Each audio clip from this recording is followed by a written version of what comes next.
이번 주까지 신명기 본문을 묵상하고 다음 주 목요일부터 마가복음을 묵상하게 될 것입니다. 출애굽기 시내산에서 언약한 하나님께서 신명기 모압에서 다시 언약하게 되는 이유가 있습니다. 시내산에서 언약한 세대는 다 죽고 가나안에 들어가 살게 될 그들은 그 다음 세대였기 때문입니다. 신명기 5장에서 그래서 십계명을 다시 언급했고 길게 11장까지 하나님을 사랑하며 계명을 순종하라고 모세는 당부했습니다. 따라서 12장부터의 세부적인 계명들을 십계명과 연관시켜 보는 것이 좋을 것 같습니다. 12장 1절에서 13장 18절은 1계명과 2계명 우상을 섬기지 말라는 계명이 어떻게 적용되는지를 보여준다 할 수 있습니다. 12장 1절에서 28절 하나님을 예배하려면 우상을 철저히 파괴하고 하나님께 나와 예배해야 하며 함께 하나님이 초대한 잔치를 즐기라는 것입니다. 12장 29절에서 13장 18절에는 다른 신을 섬겨보자는 소리에 귀를 기울이지 말 것을 당부합니다. 오직 하나님의 말씀에 귀를 기울여야 합니다. 14장 1절에서 21절 1월 28일 주일 본문인데요. 4계명 하나님의 이름을 헛되이 일컬지 말라는 계명을 적용한 것이라 할 수 있습니다.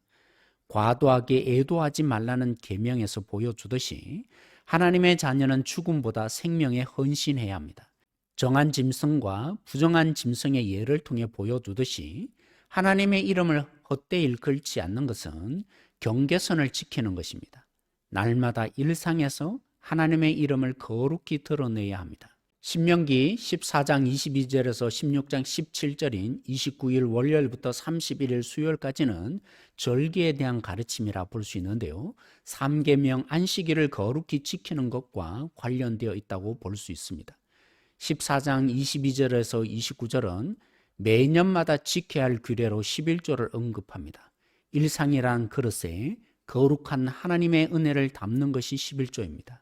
그러니 하나님을 경외함을 배우기 마련이고 우리가 하나님으로 인해 안식할 수 있음을 깨우쳐 줍니다. 15장 1절에서 18절은 7년마다 지켜야 할 규례로 면제해 줍니다. 안식은 연약한 자를 풀어주는 것으로 연결되어야 합니다. 16장 1절에서 17절은 가장 중요한 세 절기 6월절, 7.7절, 초막절을 지키게 합니다. 땅만 보고 사는 그들에게 하늘을 보게 합니다. 6월절 하나님으로 인해 새롭게 태어난 그들이 7.7절 하나님의 주신 가나안에서 곡식을 거두기 시작하게 되고 초막절 모든 것을 거두어 드림에 하나님께 감사하며 하나님으로 인해 자신들이 존재케 되었음을 기억하는 절기들입니다. 신명기 16장에서 18장 22절은 부모를 공경하라는 5계명의 해설이라 할 수 있습니다. 목요일에는 재판관, 금요일에는 왕, 토요일에는 제사장, 그리고 18장 마지막에 선지자에 대한 가르침이 이어지고 있습니다. 이렇게 십계명과 본문을 연결시켜 보았다면 마지막 금요일 본문인 왕에 대한 구체적인 명령을 살펴보십시다. 왕은 하나님이 택하신 자를 세워야 합니다. 왕은 그들의 형제 중에서 세워야 합니다. 왕은 말과 아내와 은금을 많이 두지 말아야 합니다. 하나님만 온전히 능력으로 믿는 왕이 되어야 한다는 거죠. 평생을 두고 매일 해야 할 일이 하나 있는데 말씀을 등사해서 옆에 두고 읽는 것입니다. 그것도 제사장을 통해서 지도받으며 읽는 것입니다. 하나님을 경외함을 배워야 하나님의 백성을 섬기라고 주신 권위를 자신을 위해서 사용하는 권력으로 타락하지 않을 수 있습니다. 말씀으로 하나님을 경외함을 배워야 하나님의 뜻대로 통치하며 살아갈 수 있게 됩니다.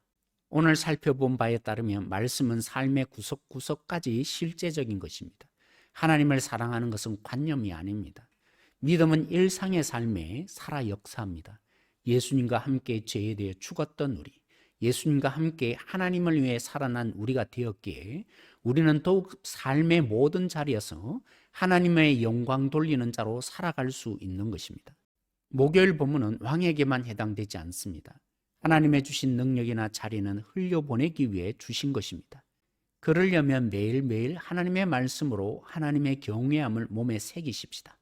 죄의 종로로 타던 우리가 주님을 위해서 사는 자유인이 되었고 주님과 더불어 십자가의 방식으로 통치하는 성도가 되었기 때문입니다.